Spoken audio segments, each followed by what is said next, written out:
ये 13 दोष ऐसे हैं जिसके जीवन में होंगे तो उसको कभी शांति, कभी सुख, कभी ऐश्वर्य ये टिकेगा नहीं और दुर्गति निश्चित हो जाएगी। बहुत ध्यान से सुने। एक श्लोक में 6 दोष और दूसरे श्लोक में 7 दोष। उपासक को कभी इन दोषों को अपने अंदर टिकने नहीं देना चाहिए। और जो संसार के मार्ग में चल रहे हैं, अगर इन दोषों में चलेंगे तो वो जो आपके पुण्य कर्मों से ऐश्वर्य है भी वो नष्ट हो जाएगा। आप दुख, चिंता, शोक से ग्रसित होकर बड़ा दुख में जीवन व्यतीत करेंगे और आपकी गति बिगड़ जाएगी, दुर्गति हो जाएगी। विकत्थनः स्पृहायुर्मनस्वी बिभ्रत कोपम चपलो अरक्षणश्च एतान् पापाः षण्णराः पाप धर्मान् प्रकुर्वते नोऽत्र सन्तः सुदुर्गे संभोग संविग विषमोतिमानी दत्तानुतापी कृपणो बलीयान् वर्ग प्रशंसी वनितास्तु देष्टा एते परे सप्तनशंस वर्गाः। जो अपने मुख से अपनी बड़ाई प्रशंसा करता है, ये 13 लिख लो दिमाग में, डायरी में, क्योंकि ये नोट हो रहा है, आवाज डाली जाएगी, आप बार बार सुन, इनसे बचिए। अपनी बड़ाई, अपनी प्रशंसा कभी अपने मुख से नहीं करना, नहीं तो आपके पुण्य नष्ट हो जाएंगे, बुद्धि भ्रष्ट माने गिर जाएगी। अगर परमार्थ में चल रहे तो भी, और व्यवहार में तो पुण्य नष्ट हो ही जाएंगे। बुद्धि गिरी हुई तभी ऐसी बात होती है। और यह दोष बहुतायत है, ये बहुत प्रभावशाली है। अपनी बड़ाई मारना, इसको देख लो, पकड़ो, सत्संग है। अपने मुख से कभी अपनी बड़ाई ना करना। अगर कोई अपने मुख से अपनी बड़ाई करता है तो उसके सुकृत नष्ट हो जाते हैं, बुद्धि भ्रष्ट माने गिर जाती, पतित हो जाती है, फिर निर्णय ठीक नहीं। अगर हमारा सारथी, हमारा ड्राइवर मूढ़ हो तो कहीं भी हमको गिरा देगा, तो वो बुद्धि भ्रष्ट मतलब गिर जाती है, निर्णय करने लायक नहीं रहती। अपनी प्रशंसा अपने मुख से करना। दूसरा, लोलुपता, ये वृत्ति नहीं होनी चाहिए। धर्म से चलेंगे, धर्म के द्वारा जो हमें प्राप्त होगा उसी से हम अपना भरण पोषण करेंगे। आपके बच्चे स्वस्थ होंगे, बुद्धिमान होंगे, परिवार में बहुत सुख और शांति होगी। भले दीपक की तरह जलो, बहुत काल तक रहेगी। लक्ष्मी जी भी आपके घर में बहुत काल, हम ये नहीं कहते कि बहुत नहीं, जितनी है बहुत सुख शांति से चलोगे।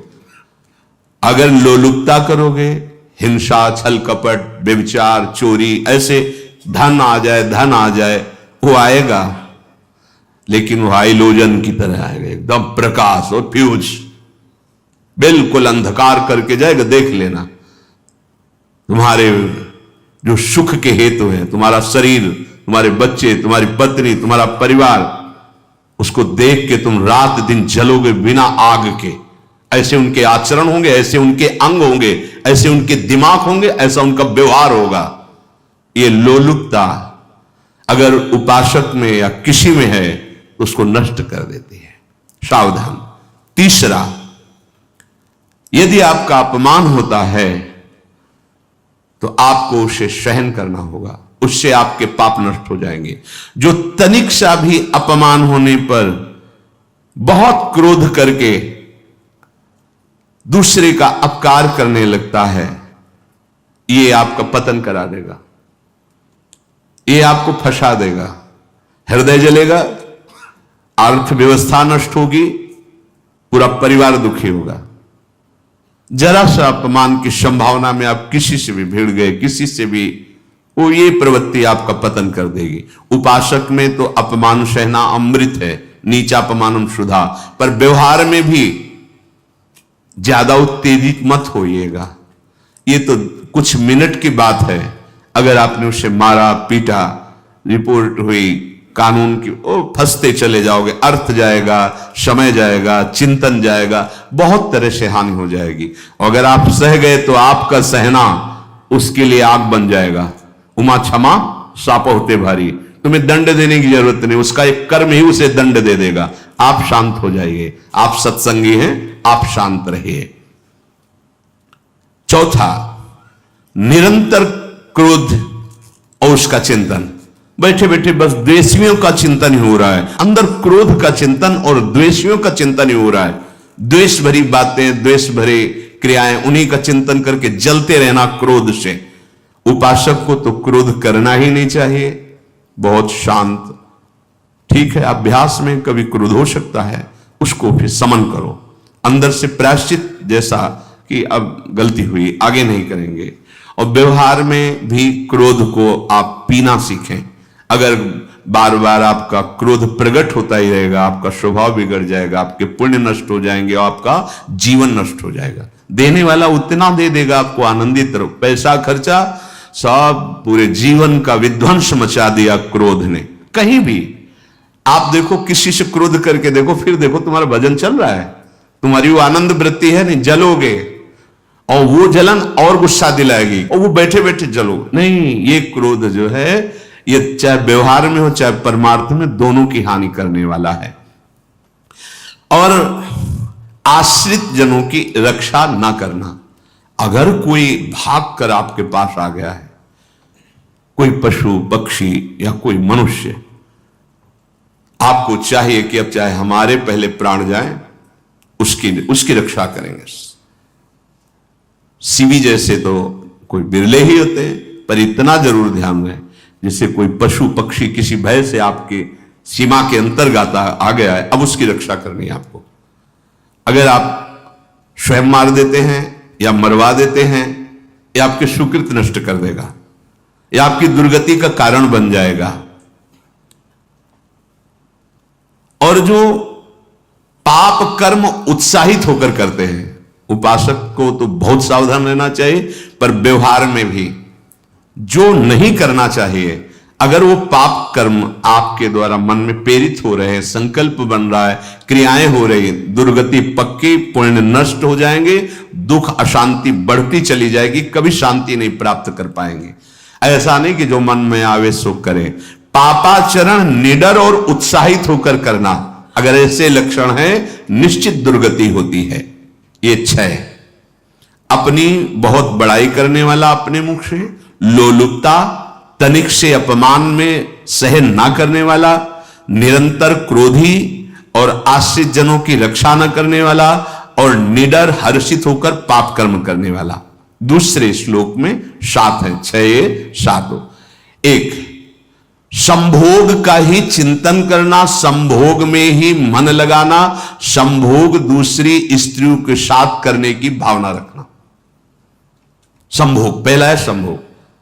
रात दिन बैठे बैठे बस यही चिंतन करना, गंदी बातों का, गंदी बातें देखना, गंदी बातें सुनना, गंदी बातों का चिंतन करना। फिर अन्य माताओं बहनों के प्रति काम दृष्टि से देखना, कोई आ जा रही है तो दृष्टि से, काम भाव से देखना, भोग बुद्धि से देखना, निश्चित पुण्यनाश दुर्गति। बड़े बड़े उदाहरण इतिहास में हैं, जिन्होंने ऐसा दृश्य नेत्रों से देखने की चेष्टा की, मन में संकल्प किया भोगने का, नष्ट हो गए, चाहे वो कितने बड़े प्रतापी हो। ये दुर्योधन कोई साधारण थोड़ी है, भगवान व्यास देव जी के द्वारा ही तो, भगवान व्यास देव जी ही इसकी उत्पत्ति का कारण है। आप देखो, इतने महान पुलस्त जी ही उत्पत्ति का कारण है रावण की। बस ये ऐसे दोष हैं जिनके कारण जीव नष्ट हो जाता है।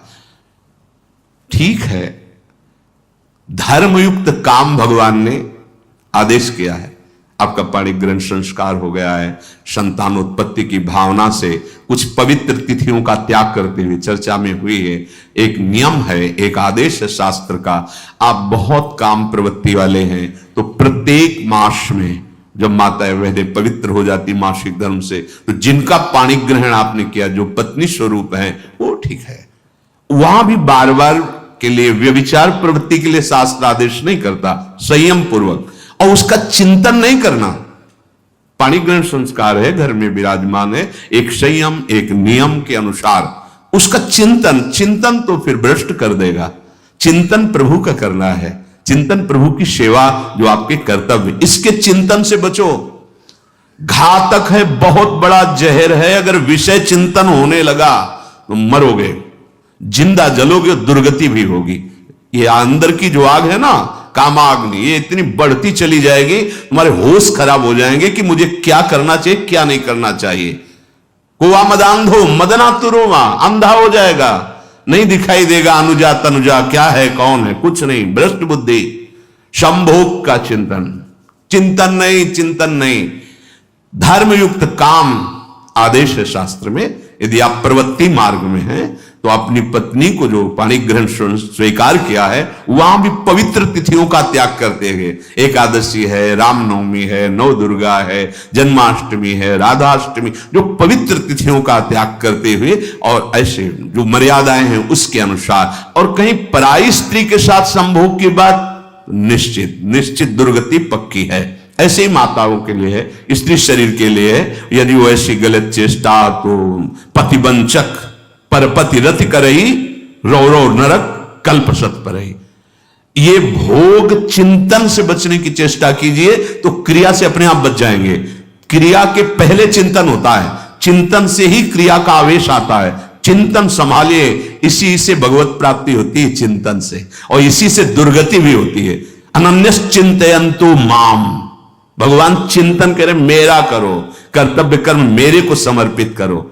अब जब चिंतन संभोग का होगा तो बुद्धि भ्रष्ट हो जाएगी। ये जो राक्षसी प्रवृत्तियां सुनने को मिलती है ना कि ऐसा हुआ, वो देखा सुना और चिंतन किए, अब इतनी राक्षसी वृत्ति आ गई कि बस अब उनमें और राक्षसों में कोई अंतर नहीं रह गया। दूसरा, विषमता रखने वाला, सबके साथ बर्ताव ऐसा कि मैं बहुत श्रेष्ठ हूं और दूसरे सब नहीं, ऐसा व्यवहार नहीं। सब भगवत स्वरूप है, समान व्यवहार। जैसे आपके भोजन है तो जो आप पा रहे हो वही सबको दीजिए, बैठने की व्यवस्था, उठने की व्यवस्था, क्रम बाई क्रम, पर उसको भी नीच भाव से मत देखिए। उस कोटि का उसको प्यार दीजिए, दुलार दीजिए, सम्मान दीजिए। इतनी विषमता ना फैलाते रहे अपने जीवन में कि आप सबके निंदा के पात्र बन जाए। विषमता नहीं, सबको प्यार। हाँ ठीक है, पुत्र का अलग प्यार है, भाई का अलग प्यार है, पिता का अलग प्यार है, पर हमारा व्यवहार प्रीति युक्त होना चाहिए, विषमता भरा नहीं होना चाहिए। अगर हमारे चित्त में विषमता ही रही तो संसार है, प्रभु नहीं है। जीत विषम संसार कीर्ति जग बिस्तर है। जो विषमता पर विजय प्राप्त कर लेता है वही भगवत प्राप्ति का अधिकार। ये विषमता बहुत बड़ी हानि है। तीसरी बात, अत्यंत मानी होना। जहां आपके प्राण कमजोर होंगे, पुण्य नष्ट होगा, आयुश्री सब नष्ट होना है, ऐसे आचरण करवाएगा गुरुजनों के साथ, महापुरुषों के साथ। ये बहुत नीच प्रवृत्ति है। अत्यंत मान प्रियता, मुझे सम्मान मिले, उत्तम प्रवृत्ति है। सबको मान देना, स्वयं अमानी रहना। चौथा, दान देने की बात कह के मुकर जाना या दान देकर पश्चाताप करना। दे दिया है, बहुत जल रहे हो, दूसरे से वार्ता कर रहे हो कि पता नहीं क्या यार बुद्धि में हो गया, हमने उसको इतना कहा था, उतना दे दिया, क्यों दे दिया, ऐसा, मतलब अंदर चिंतन करना, क्यों दे दिया तो दिया। इसके बाद जो आपका ये जलन हो रही, पश्चाताप, सुकृत नष्ट हो रहे हैं। दान देकर पश्चाताप करना या दान देने की बात कह के मुकर जाना। जैसे आपने कह दिया आपको इतना ऐसा, अब आप मुकर गए, ब्याज सहित तुम्हें देना होगा, ये तुम्हारी दुर्गति का कारण बन जाएगा। ऐसे ही नहीं बोलना चाहिए, बहुत होश से। वाणी एक अमोल है, जो कोई बोले जान, ये तराजू तौल के तब मुख बाहर आन। पांचवा, अत्यंत कृपण होना। ना परिवार को सुखी कर पा रहा, ना अपने को सुखी कर पा रहा है। एक एक सिक्का बैंक में जो मर गया। धन की वास्तविक गति यही है कि अपने परिवार को खूब उसकी अनुकूलता प्रदान करो, उसमें से कुछ हिस्सा किसी ऐसे को जिससे तुम्हें बदले में कुछ लेने की भावना ना हो। कोई साधु महात्मा, गाय, पशु, पक्षी, किसी भी जीव बीमार है शरीरधारी, उसके जिससे कुछ कभी लेने की भावना ना हो, एहसान की भावना ना हो, सो धन धन्य प्रथम गति जाकी, धन्य हो गया उसका धन। अब वो कृपण का धन किसी काम में ना स्वसुख, ना परिवार के सुख, ना धर्म कार्यों में, व्यर्थ जीवन चला गया। उसी धन का चिंतन करना, उसी का संग्रह करना और उसी की रक्षा करते करते शरीर छोड़ देना, तो चिंतन बिगड़ गया। तो कह रहे हैं जो कृपणता है और अर्थ और काम की प्रशंसा, उसी की चर्चा, उसी का चिंतन, रुपया और भोग, उसी की चर्चा कर, जहां बैठे रुपया की चर्चा, भोग की चर्चा, जहां एकांत में बैठे उसी का चिंतन, कैसे रुपया बढ़े, कैसे भोग मिले। और अगर अवसर मिला तो रुपया अधर्म से आवे चाहे धर्म से, उसको इसकी कोई परवाह नहीं। भोग चाहे धर्म से हो चाहे अधर्म से, जिसका अर्थ और काम भोग ही चिंतन है वो धर्म नहीं। जिसका धर्म चिंतन का विषय है तो अर्थ और काम भी ऐसा होगा जो मोक्ष प्रदान करने वाला हो। धर्म, अर्थ, काम, मोक्ष। और जो बालक, स्त्री, पागल, असहाय, जो इनकी रक्षा न करके इनकी हानि करता है, दुर्गति निश्चित है। माना आपकी पत्नी है, उसका स्वभाव बिगड़ा हुआ है, क्रोधी है, कटु वचन बोल, लेकिन आपके ही प्रारब्ध के लिए, माना आपका पति ऐसा स्वभाव वाला है, पर आपके ही प्रारब्ध से तो सहयोग बना है आकर, अब इसका निर्वाह कर ले जाओ तो पवित्र हो जाओगे दोनों।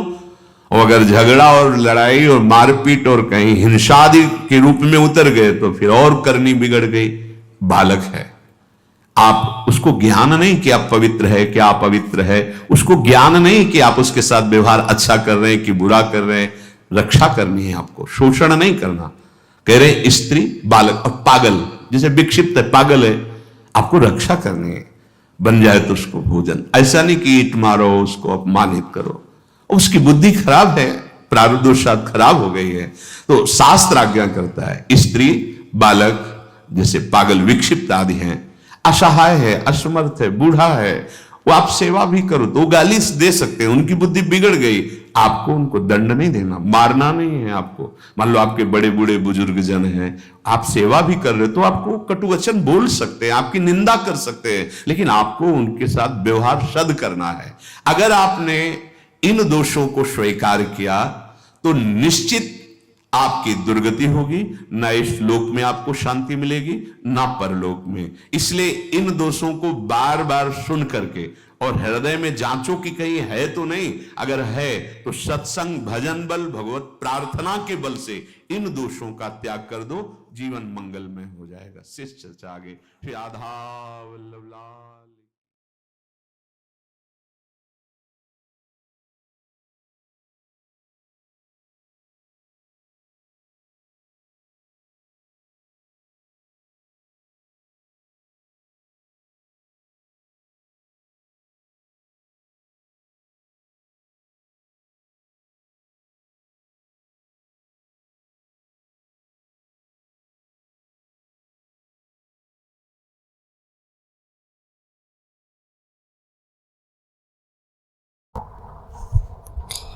कैसी लगी वीडियो कमेंट में बताएं।